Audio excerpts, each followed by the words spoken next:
name's Phil Eberly. I'm the sales manager with AGF Rebar, and we're proud to sponsor and introduce the Young Construction Leaders panel today. Your speakers for today's session are Trevor McBain, controller with C&M Electric, Bjorn Fries of Ron Eastern Construction, Adam Hosney of Capital Engineering, and Nikita Purcell of Black & McDonald.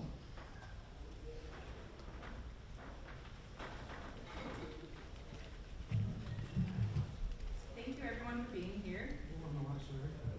My name is Alexander Donovan. I'm the estimating manager at MCon Products, and I'm proud to be a part of the Ottawa Young Construction Leaders Committee.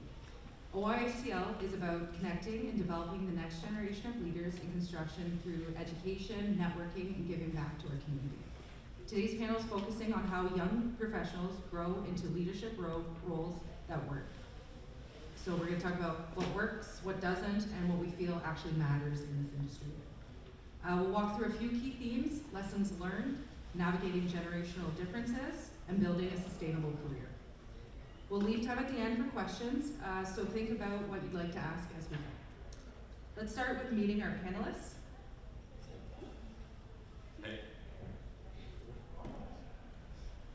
Hey, my name is Bjorn Fries. I'm the Vice President of Construction at RECL and currently the Vice Chair of the OCA. Hi guys, my name is Nikita Purcell. I'm a project coordinator for Black & McDonald, and I'm also at the OYCL. This is my first year. I'm Adam Hosney. I'm a partner with Capacity Engineering, and this is also my first year on the OYCL committee. My name is Trevor McBain, and I'm the controller for C&M Electric. Let's talk a little bit about what we are actually doing. So our mission is basically connecting the next generation here in Ottawa, because the OCA is here to be the next stepping stone of this industry. Some of us had the luck to grow up in this town, played hockey with many people growing up, and then also will know, like our president Bruce Thomas played hockey with everybody here in town or went to school with them. Some of us don't, and we try to connect basically the industry's next leaders through events, through education, networking, and through giving back also to the community. For example, in 2025, our events were attended with roughly 700, 800 people attended our events.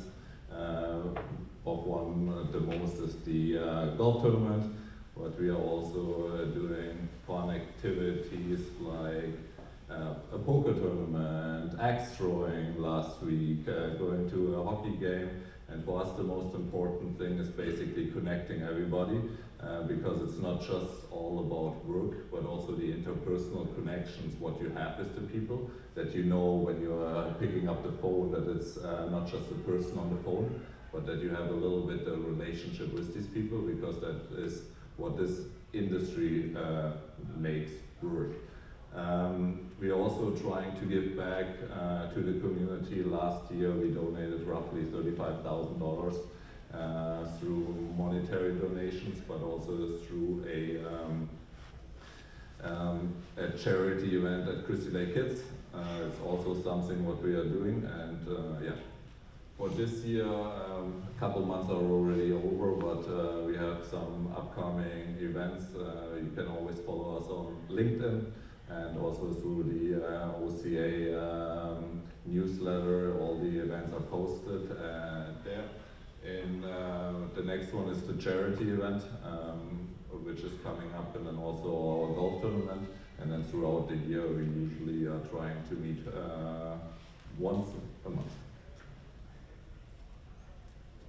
So I want to start off with something I guess we can all relate to, lessons learned. So, because no one steps into a leadership role and gets it right the first time. So my first question to you guys, what is one mistake you made early in your leadership journey, and what did it teach you? I can take that one. At the beginning of my leadership journey, I found I always wanted to be the person who knew the answer. And later on, I learned that that really wasn't the case. People have more respect for you when you can raise your hand and say, you know what, I don't know, or can you explain it to me? And I found throughout my journey, people were a lot more receptive to that and took the time to say, you know what, I know you're not a roofer. Let me bring you on and show you what to do. Let me explain to you how this cooling tower works, how this chiller works. And that's one thing, if I were to go back, that I would do differently, and I would just say, you know what, I'm new to this. Can you tell me what to do, or can you tell me how this works, and let the people around you be your teachers. Yeah, just to build on that, I think what's important too is just because you're in a leadership role doesn't mean you automatically have the answer to every single question. So I think it's important to know your boundaries and more importantly know what you don't know. So, you know, if you're on site or if one of your employees is asking you a question, don't just assume, make up an answer and half the time it's not right or you just don't know. Don't be afraid to show the people that you work with or show a contractor on site, I actually don't know the answer to this, but I have the resources to find the answer, let me do some digging and get back to you. So I think that's something that's really important, that when I first started in a leadership role, I thought, okay, I need to have the answer to everything, but you actually don't. At the end of the day, we're all still young and we're all still trying to build our careers, so it's just important to use the resources around you to find answers, and it's important that you communicate that with the people around you, your employees or a contractor on site. Okay, so going back to what you said about letting the people around you be your teachers, what role do mentors or role models play in shaping how you lead today? So they play a huge role, and I've been fortunate enough to have some really great mentors throughout my early career. Some in the room here today, and it's huge. And one thing too that I think is important to note, especially early on in our careers, Canada does have an aging workforce, and so those mentors are going to start to become few and far between. There's more people leaving the workforce than there are entering right now. So I think it's crucial that you do seek out someone as a mentor. And even, you know, there's people who are very successful and they have mentors and life coaches and things like that. So I think it's very important, ask questions and soak up as much as you can from those people and be willing to receive some honest feedback from them. I think it's very important. And adding to that a little bit more as well, it's also, we see many young people here in the room, but also some more seasoned around here. And it's maybe ask yourself the question, do we have a mentorship program at work? Everybody can be a mentor. It doesn't mean that you need to be having 20 years of experience to be a mentor. It could be also like you have 1 year more experience than somebody else. And just teaching them everybody can be a mentor in your organization, building up from the ground. Trying to establish this whole organization of continuous learning, mentoring. Also, you could be a mentor to somebody who has 20 years experience when it comes, for example, to technology. A big one, how do you use AI? What can we do to make our organization as a whole better? That everybody is mentoring each other and everybody is learning from each other. Yeah, I just also want to add one more thing that I found important early in my career is not just to have a technical mentor, but also a mentor that's not in your industry necessarily, but can provide useful, you know, life experience or business experience. I found I learned just as much from them as the mentor I have at my office, right? Our founder is a great mentor to me, but I've also seeked out, you know, family friend who, you know, works for a bank, he's high up in a bank, and he helps me with some business decisions and some life advice, and I think you gain just as much experience personally as you do from a technical or business standpoint. I think it's important for your personal development as well to seek someone out and not just learn from one person, but learn from multiple in your field, outside your field, contractors as well, and you know, engineers. I like try to learn as much as possible from different people. Like Trevor said, it is an Asian workforce. And I think it's important for the next generation to learn as much as possible from that aging workforce and gain as much information and knowledge as possible.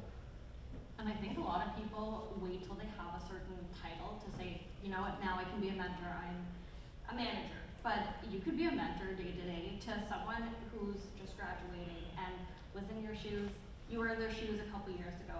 So I think along with leadership, mentorship is something that, you know, we can look at in a broader scope and say, hey, you know what, I see myself in this person, let me give them some advice. It doesn't have to be a formal mentorship program for it to be helpful and to be successful. There are so many people that I have connect on LinkedIn and say, hey, can I just pick your brain and ask you some questions? And I always invite that because I was once in that field, I didn't study anything construction related, and then here I am. So any chance I can get to tell someone, you know what, take a leap of faith. If this is something you're thinking of, there is no timeline to it. And I think that's an important thing that I'd like to tell other people as well. So mentors obviously made a big difference in your lives, probably helped you with many challenges. So what is one challenge that you didn't expect when you first started taking on leadership responsibilities? I can start with this one too. Well, one challenge, and I think this goes for any stage in your career, but especially when you're leading, because this does show leadership, and that's taking accountability. So when you screw up, or if you have a problem at work, you know, don't shift the blame to your colleagues. Own your mistakes and learn from them. So that's a challenge because it's hard to do, and you know, no one wants to take responsibility for their own mistakes, but it's crucial that you do. And so I think that's a challenge that we all face, but it's very important if you are going to take that step into leadership, that you're accountable for your own actions and you learn from them. Yeah, one thing when I studied civil engineering, and I thought, oh, it's such a technical, I need to have the technical knowledge, I need to know how to build things, how is it done properly, and I thought that's the main focus. But now I see that the interpersonal skills, what you need to have in this industry to deal with all kinds of people, with diversification, with everybody, how you are talking to them, all of that, I wasn't expecting that at all when I went to university and tried to see, okay, yeah, it's just all about technical things, but there's always an expert who knows it maybe better. If you have a relationship built up with them, have a good interpersonal skill with your team, how to lead them, that is sometimes far more important than just having the technical knowledge. Yeah, and building off what Bjorn said is, in school you learn the technical aspects of things, but you're not really learning the interpersonal skills or how to manage people. And I think one of the biggest challenges for me was, you know, balancing managing people and the technical work that I still need to do. And I think it's important that you're not trying to do everything yourself. You're still, you know, you step into a leadership role, you have people helping you. But I also think that it's important. One of the biggest challenges for me was trying to figure out what leadership style, what managerial style I wanted. But I think that's kind of an open-ended question, because I don't think there should be one managerial style or one leadership style. I think you need to kind of tailor your managerial style to your employees and to know your employees' needs. And I think that's something that's not really taught well, what people don't understand. Some people just have, you know, a certain style, how they do things. They do things the old way, and it's their way or the highway. But I think knowing your people is the most important thing, and kind of tailoring your management style to them. You know, if someone needs to work on their writing a little more, just kind of just adjust as you go to different people. I think that's a challenge that I didn't quite pick up at first, but you know, once you kind of step into the role and bring it all on, you kind of see that, you know, you have to adapt to everyone differently. Okay, so, or do you want to? So, speaking of adapting to different people, our next section talk about how we navigate generational differences. I know OCA, we talk about that quite a lot. How do you prove yourself as a leader with less years experience than your colleagues? I think proving yourself isn't really based on, you know, experience. It's based on credibility, right? I think you know, as someone who's in a managerial position at a young age, I think you just have to prove yourself by working hard and showing you're going above and beyond. I'm not saying working till midnight every night, but just show that you're eager to take that next step, and you know, you take the initiative of you know, going the extra mile and helping other people. I think early in my career, especially, I'm in a very technically intense industry, so I think the biggest thing is that is just learn as much as possible. You're always learning in the construction industry. Learn as much as possible, go to the extra seminars, go to these networking events, and just show that you're interested in what you're doing and you're not just, you know, checking a box, punching in, punching out. I mean, that's great for a lot of people, but personally, when I want to take the next step, that's what I'm doing, is going to these events and you know, showing that that I care and that I'm invested in the company. And I think a lot of it is, at least for me, I never try to give someone a job that I wouldn't do myself. There are some things I'm not qualified for. I'm not a 313 mechanic. I'm not, you know, in a union. But if there's an opportunity for me to do something, it's not the most glamorous job, I'm gonna step in and do it as well. You know, this morning I was flagging traffic downtown, not because I had to, but because it's what we got the apprentices to do. And as someone coordinating them, I want to be that person too. I want to show them that, hey, you know what? Yes, this is a job that you're doing now, today, but later on in your career, you're going to have to step in and say, I'm going to help out wherever I can. So I think that's a big one for me, is, you know, stepping in to know your limits as well. I wouldn't, you know, go start up a chiller or something like that. I'm not qualified for that, but if I have the opportunity to learn any extra courses that we put our techs through, I also try to join. I was working on a rooftop unit with our team. Never even seen a rooftop unit at the time. But it made a big difference to them and to me to say, you know what, now I know what it's like to take one of these apart, and when I'm sending you there in the middle of winter and you guys are telling me, hey, I am stuck, I can't help you with something else, I'll be on this. I know exactly what you're going through and what you're dealing with. I've tried welding. I did not think I could do that, and people were laughing at me for, you know, being in a flowered shirt at a welding course. Had my PPE, don't worry there.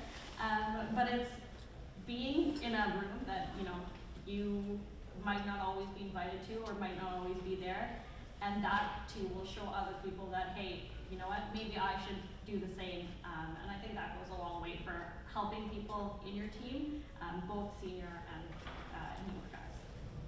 I love that answer, Nikita. But yeah, and I think just going back on proving yourself as a leader, as someone who maybe has less experience than your colleagues, just being open to receiving feedback, right? Just because you're in a role of authority or a management position at a younger age, doesn't mean you shouldn't be trying to receive feedback from others.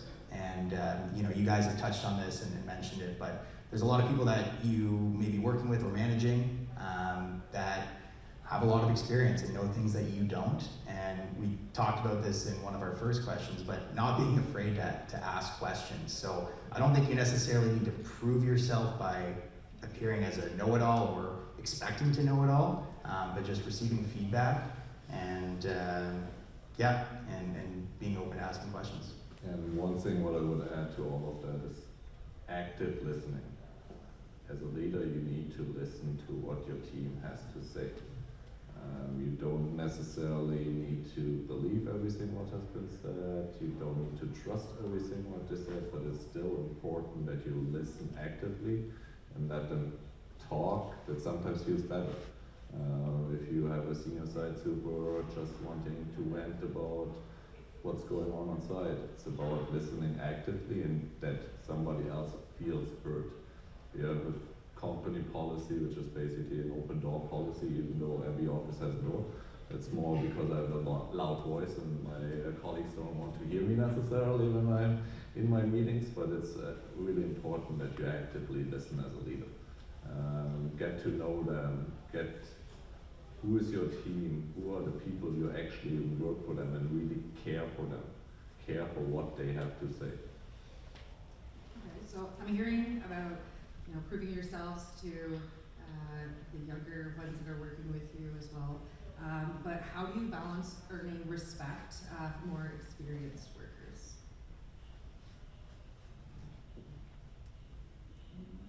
Well, I think Bjorn kind of nailed it there.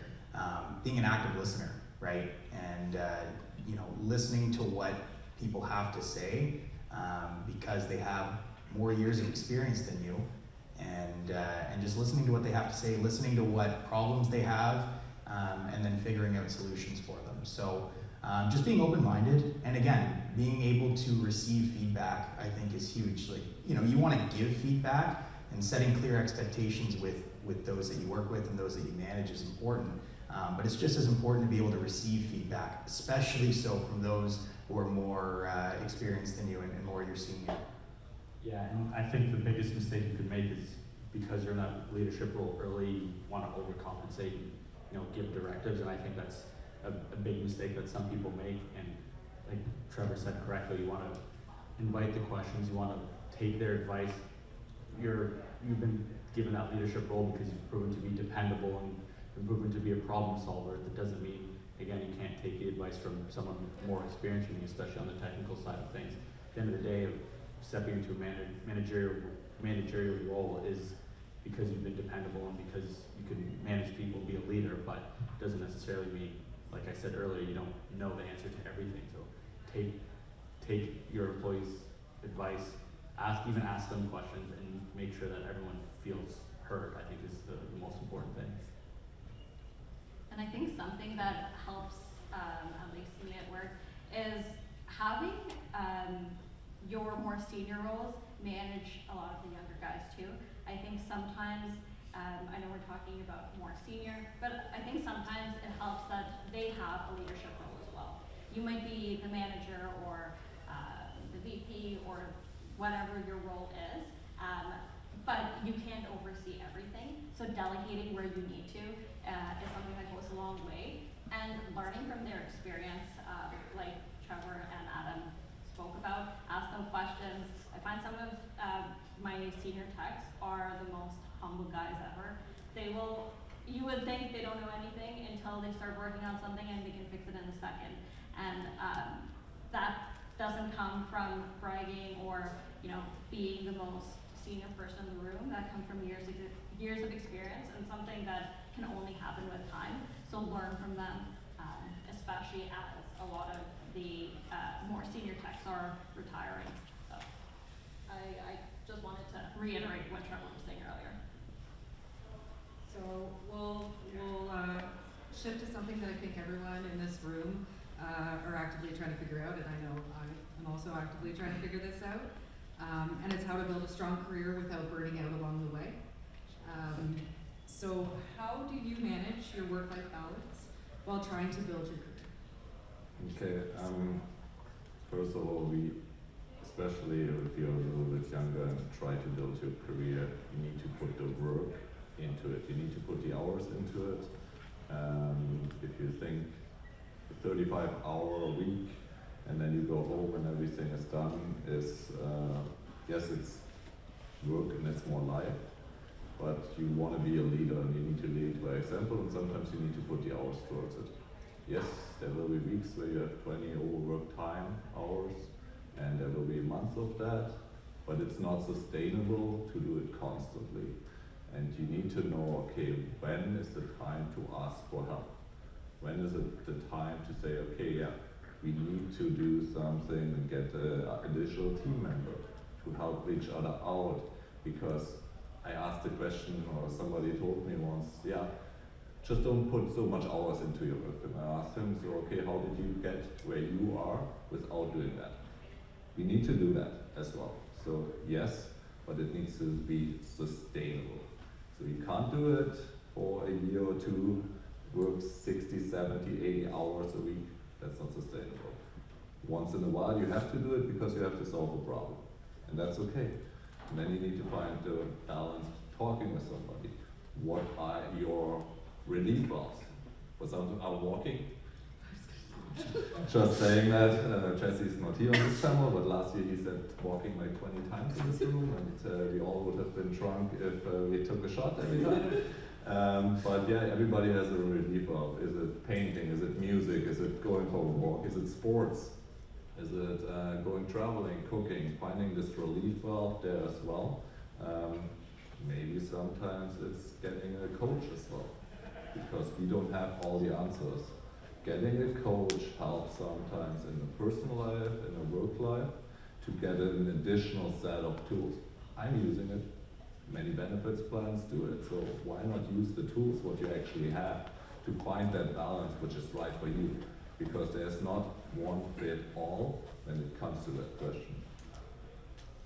Yeah, I think that's very well said. It's you have to take it case by case what works best for you, because at the end of the day there isn't one answer to this question. Everyone's in a different situation. For me, I'm at a point where I'm very focused on my career, and I'm fine working those 12, 14, 15-hour days, but you might want to make sure you don't burn out. So for me, I always try, no matter what, to go to the gym or do something, or go out on the boat with some friends in the summer, not in our winters unfortunately, but just try and do something to have that balance and to have that escape, because at the end of the day, construction industry is a very high pressure industry. There is a lot going on. Everything's always moving. Not really a slow season except for the 1 week of Christmas, but you want to make sure you have that balance. You want to make sure you have that outlet to where you're not working or you're not answering emails. But I think it's important that you just take it day by day. There will be times where you're working 50, 60-hour weeks for a month, but for me, when I do that, I always try and take a Friday off or a Monday off or something to have that extra day to just do nothing and just reset before I get back to it, because like I said, it's a high pressure industry and you'll burn out. And if you burn out, you make mistakes, and that's not going to help anyone, right? Especially if you're making big decisions from a design standpoint, for in my case, or a construction standpoint. In these guys' cases, you want to make sure that you're fresh, because there's a lot of money on the line, and you don't want to make mistakes.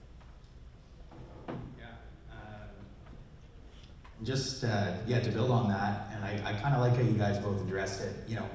This isn't the time in your career to sit back and kind of mail it in. When you're early on in your career and you're young, you should be ambitious and you should be wanting to work hard. And it's great to have releases outside of work that make it sustainable. But I think there's also systems within your work that can make those long hours more sustainable. So one technique that I find really helpful is having time blocks. So it's very simple, just going through your calendar and setting off specific time blocks for certain tasks and honoring those time blocks. So let's say you set an hour throughout the day for one specific task, whatever that might be.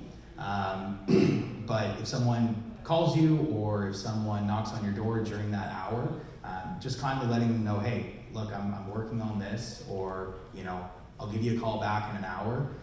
But just respecting those time blocks, it just makes your days much more organized, because I'm sure we've all had those days where you're working 12-hour day, but what happened today? I don't even remember what I did. Did I even cross off anything off my to-do list?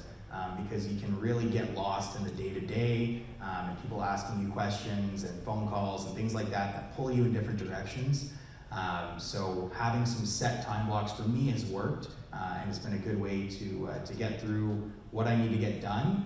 And yes, it might still be a long day, but at the end of the day, at least you can go through your list and say, yeah, I completed X, Y, Z, and I have something to show for it. So I find that's been a system that's worked for me. And then also too, at the end of the day, reviewing those time blocks and sort of setting a to-do list for the next day. And that's kind of a good way to switch the on and off switch from work to home. Okay, I've gone through my day, here's what I accomplished, here's what I'm setting out to do tomorrow. Now I can go to being at home. Yeah, I think also I'll jump back to the time blocks. Even if you're not doing time blocks just for work-related things, like I put stuff in my calendars for everyone to see leaving early. Like I've already worked 50, 60 hours this week. It's a Friday. I'm putting in my time block. I'm putting in my calendar, leaving early, starting 2 p.m. or 1 p.m. So everyone in the company has access to the calendar. They'll see the shared calendar. Okay, he's taking some personal time. He needs it. Don't call me unless it's an emergency. But I think that's a very good idea that I actually learned from Trevor, and it's something that's important. And I think like they touched on, the industry is peaks and valleys, but our bodies are also very amazing things, and you get a signal. For me at least, I will work 12, 13-hour days, but I will take 20 minutes and get some fresh air at lunch. That is something that's non-negotiable for me. It doesn't have to be the same time every day. But otherwise, I could feel, a headache coming on, or nausea, or things like that. And a lot of times, I see it all the time, that people start to get sick, and they just want to push because they think, oh, I'm stronger than this. I'll be fine, I'm just going to work through it, and the crash happens afterwards. So I think learning about yourself and being able to say, hey, now I need a break, or, let me take a few minutes for fresh air goes a long way. Something I started doing this year was at the beginning of each month, I write a goal for myself. At the end of each month, I talk about what I did to get to that goal. The goal doesn't have to be the same every month, and it's not always work related. Sometimes it's being more active outside of work. Sometimes it's doing things like this and getting outside of my comfort zone. So having that as this is how I'm starting each month, and this is how I'm ending each month, really helps me to decide the pace I'm going to go for the month. Is it going to be a bunch of 60-hour weeks because I want to really focus on my personal development, or is this a month where I feel like I need some more time for myself? Let me take a few hours at the end of each day, time block it, and say, hey, I'm going to take a break, or I'm going to leave early, or I'm going to do more stuff with my friends. I do have the drive that I do always want to work and try to work as hard as I can, but that's not sustainable long term. So we know I have more questions. I have more questions, but how about we open it up to the room? Does anyone have any questions for our panel? Have any of you had to, at any point, implement a new software or system to essentially hold your leadership? And how did that go? Or did you have any challenges with people who were probably already so used to certain procedures and strategies, and then, but because you might have had the experience before, that's it, more comfortable using new systems, have you implemented anything, how do you do it? Yes. I can answer that one unless you guys want to go. Before I was working in construction, I actually worked in tech for a few years. But that's something we've been doing at our company, is we've been introducing new technologies, and there can be some friction with people who are used to doing things a certain way. So I think one of the best ways to do it is gradually. You want to make sure that you're not trying to implement all of these new changes at once. It's baby steps like anything. So having a technology roadmap is something that I think is important for a lot of organizations. Whether that starts with, I'll give you an example for us, going from regular pen and paper timesheets to doing those online and having those sent in through a software. That was an easy change, right? Okay, instead of writing them by pen and paper, now I have an iPad and I can fill in my guys' timesheets this way. So it's just gradual steps that get you to the destination you want to be at. Then, from there, the next step would be, okay, maybe we need to start digitalizing our files now that we're implementing these new timesheets. And then from there, so recently we just implemented a new ERP system for our organization, and it's cloud-based, and it now allows us to work from anywhere, whereas before we had an old on-premise version of that, and you had to be in the office to use it. And it's been well received, and it's been working out well. But I think the main thing to not draw friction with maybe the older generation or the less technology inclined individuals who don't want to use it is just through gradual implementation. So baby steps, and also plenty of heads up and plenty of training, but sticking with your guns, right? Not allowing people to revert back to their old ways, saying this is what we're doing, and being firm about that. So having boundaries, but doing it gradually. And this doesn't necessarily have something with younger or older generation in general, because it is, the human being is a creature of habits. It's young and old, it doesn't matter who it is. If you have habits, if you're a smoker, it's really hard to break these habits. What often helps and what we have noticed is showing the people the benefits of using a new software. For some people, it's a time saver. Hey, if we are using last planner system on all our construction sites. One of our most senior guy was always against it. No, I'm telling the trades what to do, and we are finding that, and that's the old mentality. But seeing then that the communication through a system works on another side, because you're starting a pilot project on one of your projects. It doesn't need to be necessarily all company-wide. Yes, if you have a time control system and time check, yes, you need to do it. But if you have a system which you can use as a pilot project somewhere and showing everybody, okay, the benefits of what it is to implement that and communicate it early on, that is very helpful there. So. Does anyone else have any questions?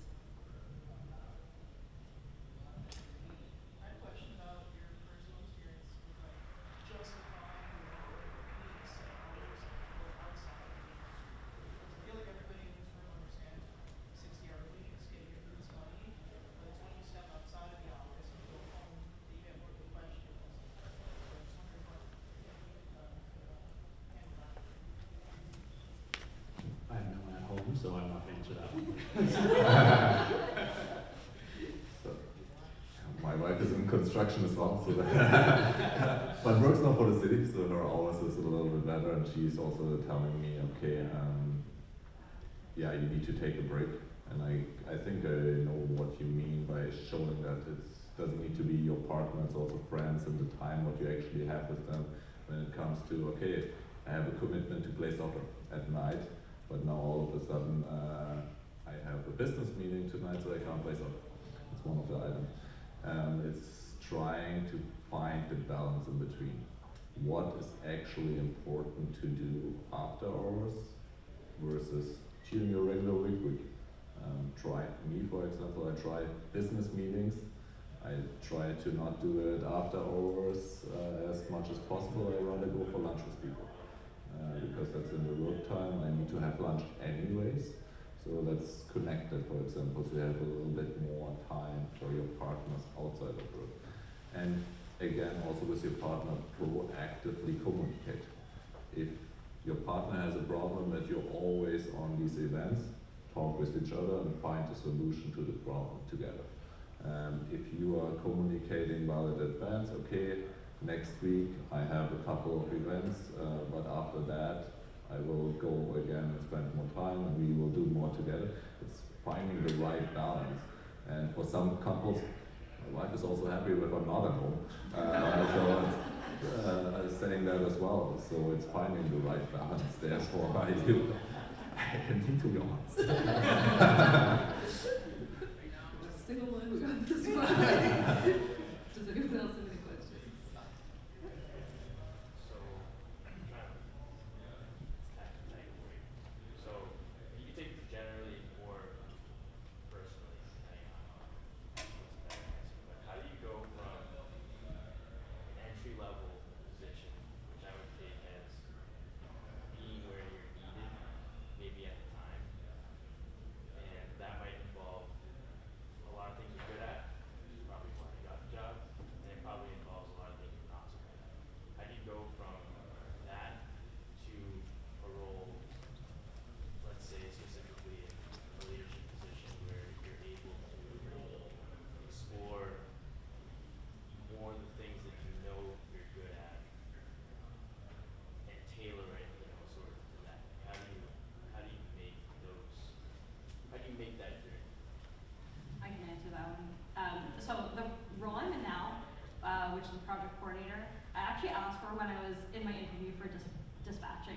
So I went in before I even got the job and I said, you know what? In 2 to 5 years, I would like to be a project coordinator.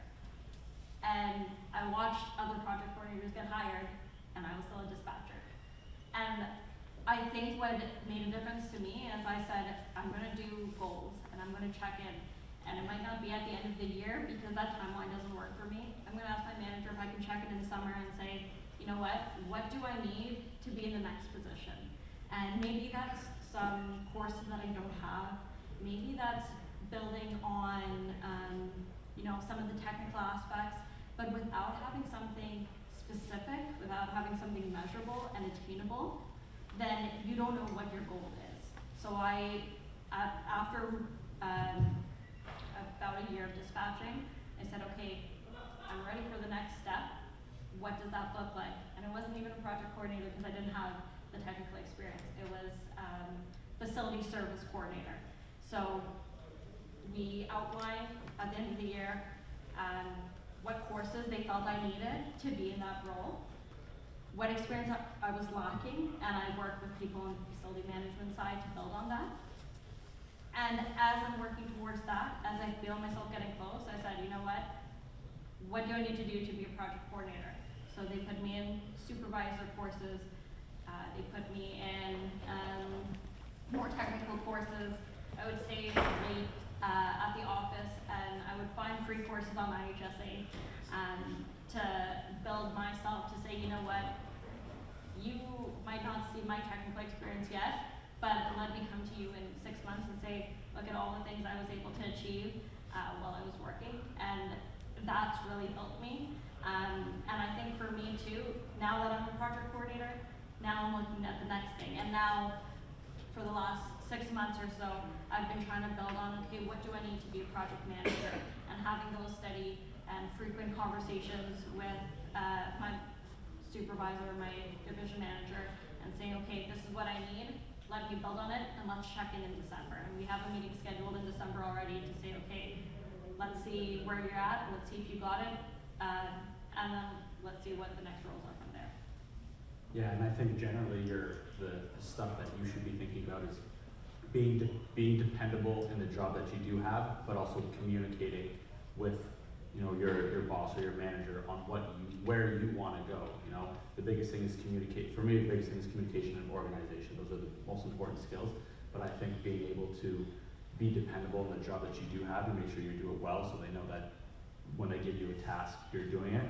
But also communicating clearly, this is where I want to go. This is my next steps. How do I take those next steps, and just show willingness to take those next steps, you know, take those extra courses or whatever that may entail.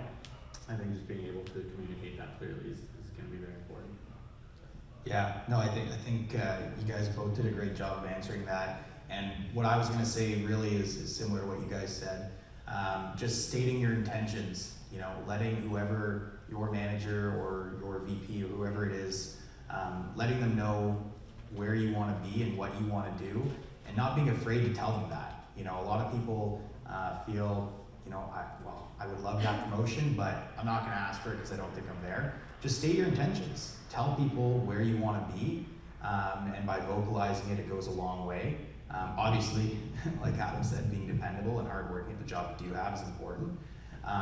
And Nikita mentioned too, you know, getting some of those certifications or doing some of your own homework and getting to where you need to be. But just really want to emphasize, you know, stating your intentions and letting your managers know this is where I want to be, and telling them that, and just being very honest and open about that, because when a promotion does come open or a position becomes available, they're going to remember that, especially if you've been, you know, repeating that to them. So I think that's really important. I want to put a different twist to it. Not everybody needs to be a leader or a manager. That's the first thing. Maybe you guys are all in this room. We are talking about leadership, so I believe many of you guys want maybe to, but maybe it's also not the right fit for you. Maybe you want to be this handy guy who's doing that, and you want to be the best in this particular job. You don't want to go to networking events. You don't want that. And these are the people we need as well. Not everybody can be a manager, and not everybody can be a leader. You can lead your team there, you can lead by example, and you're not necessarily a leader because you lead a whole team or you manage a whole team. So you need to find the right fit for you. So if you want that, and try it, and it doesn't work because you don't feel that this is the right thing for you, that's totally fine as well. we have any more questions. Just as a young leader, what type of advice would you give other young leaders on how to lead the older generation, especially in the construction world where you do get a bit of a friction there and a lot of hey, I've been doing this since you were in diapers kind of attitude? Yeah, I actually get that quite a bit, especially from contractors on the engineering side of things, right?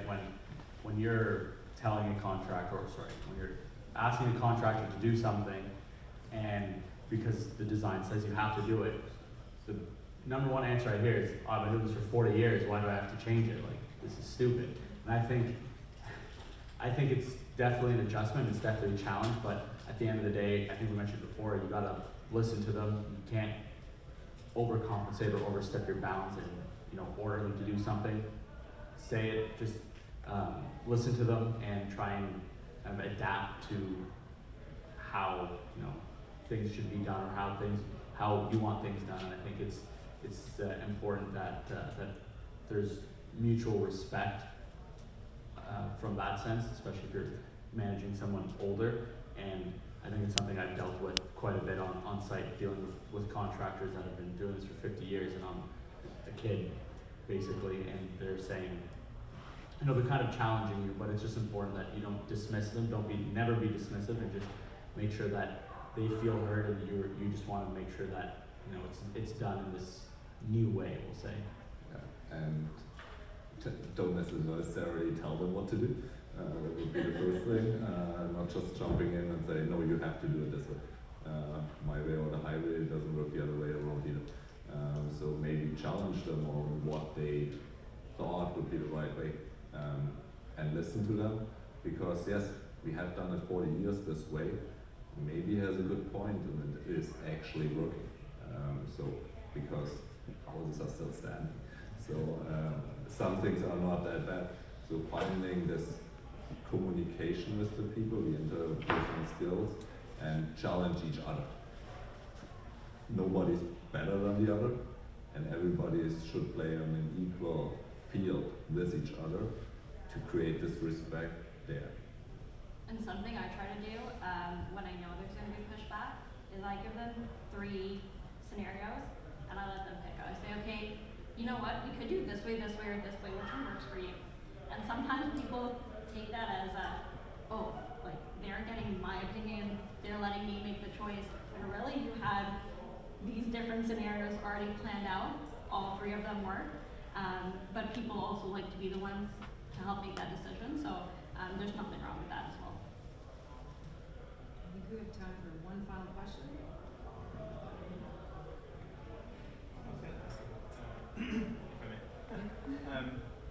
I agree completely with, in the leadership role, taking ownership for mistakes. I've really appreciated that from leaders that I've worked for. In fact, it increases my respect for them. But I have been in a dilemma sometimes where one of 2 scenarios: either it's your fault but you have a reason, and it's someone else like that you want to share that, or that blame is to share with someone else. Or sometimes, well, I guess the question is, have you been in a situation where that blame is to share, or it is someone else's fault but you just own it and take it on? And would you encourage that, or do you think that that's an admirable thing to do or the right thing to do? Yeah, client-facing outwards, I'll always take the blame solely on me, but it's important to explain to the person, hey, you did mess up. At the end of the day, you can't, you don't want to coddle the employer or anything. You want to tell them this is what you did wrong, this is how you learn from your mistake. Use it as a teaching opportunity, not as an opportunity to beat them down. You don't want to destroy anyone's confidence, but you want to also make sure they're aware of the situation so it doesn't happen again. So outward facing, I always take the blame as the leader, but internally I'll let them know, hey, this is what you did wrong. This is how it should go. You should go about it in the future. Yeah, and I'll also say too, I think a good leader doesn't necessarily look to see who made the mistake or who do we place the blame on. Let's just focus on finding a solution. And I think that's a good leadership quality, is less about who made the mistake or who needs to own the mistake. If it was your mistake, certainly own it, And if you're representing your company and your company made a mistake, then own it. But rather than just trying to find, okay, you know, who messed up and what caused it, just look for a solution and learn from that mistake, regardless of who made it. I think a good leader is, like I said, is always going to look for a solution first. Yeah.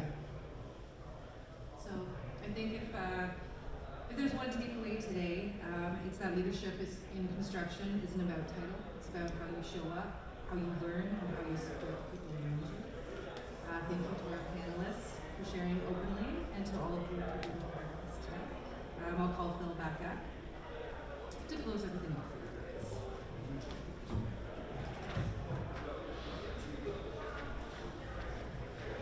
Well, thank you.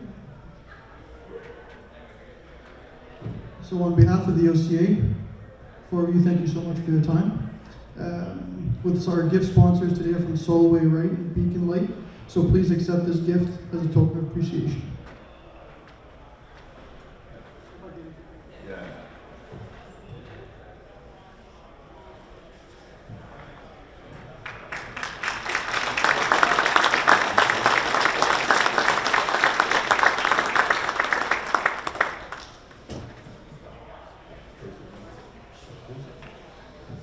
Thanks, everybody.